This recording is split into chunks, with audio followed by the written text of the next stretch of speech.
Donc là, je fais un contrôle tabulation pour passer d'une image à l'autre, comme dans un navigateur web. Donc ce qui m'intéresse, c'est dans un premier temps l'aspirateur. Donc, on va faire en sorte que ce qui est rouge se sélectionne. Ça devrait être relativement facile ici, parce que c'est assez propre comme aspirateur. Mais en fait, peu importe que la sélection qu'on va faire ici soit propre ou pas, c'est juste dégrossir le travail. Après, on doit de toute façon l'améliorer. Alors, vous allez faire comment pour sélectionner ce qui est rouge uniquement? Plage de couleur. Sélection, plage de couleur. Color range. Alors, avec plage de couleur, il y a ici sélection, possibilité d'aller sélectionner tout ce qui est rouge à la place de pipette. Voilà, ça marche pas trop mal. Mais peut-être qu'on va faire avec la pipette finalement. Parce que tout ce qui est rouge dans l'aspirateur là est censé quand même être bien blanc ici. Et c'est plutôt gris clair, donc ce ne sera pas totalement sélectionné.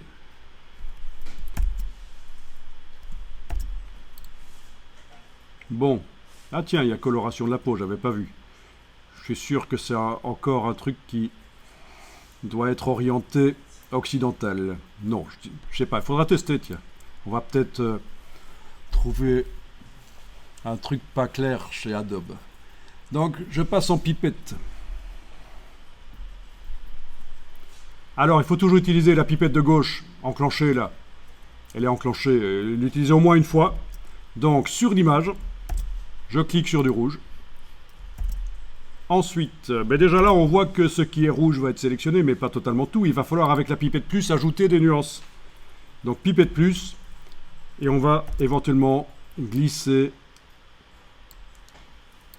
pour ajouter des nuances.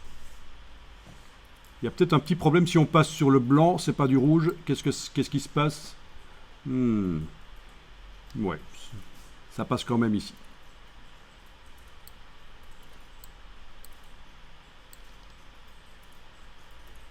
Bon, ben ça marche pas si mal. Parfois, il ne faut pas passer sur les reflets blancs parce qu'il y a tellement de blanc ailleurs sur les parties de l'objet qui ne sont pas rouges. Dans ce cas-ci, bien sûr, ça va sélectionner visiblement le phare aussi. Mais bon. Ah oui, ne faites pas l'erreur. Contrairement à ce qu'on pourrait croire quand on me voit ici chipoter, on ne clique jamais avec la pipette là-dedans, dans la fenêtre. C'est toujours sur l'image derrière. Est-ce que vous arrivez à peu près à obtenir quelque chose de ce genre-là? Oui. Le phare, c'est pas grave. C'est pas grave. Oui, je pourrais recommencer, éventuellement. Pipette de gauche, je clique. Pipette plus. Et dans ce cas-là, j'essaye de ne pas aller sur les parties blanches et ça devrait mieux sélectionner. Il y a juste que les reflets, dans ce cas-là, ne sont pas sélectionnés. Donc, ok, on va faire comme ça, c'est mieux. Reprenez la pipette de gauche, cliquez sur une partie rouge, puis avec pipette plus, cliquez sur d'autres rouges, mais pas les parties blanches, les reflets. Et vous devriez obtenir quelque chose d'à peu près comme ça. Ce sera plus propre. Donc toute la question, c'est de savoir est-ce que je prends le rouge et le reflet, et puis après je dois enlever ce qui a été sélectionné en trop, ou est-ce que je prends que le rouge, mais je dois ajouter les reflets après? Bon, donc là on a pris que le rouge et on va ajouter les reflets après. Ok.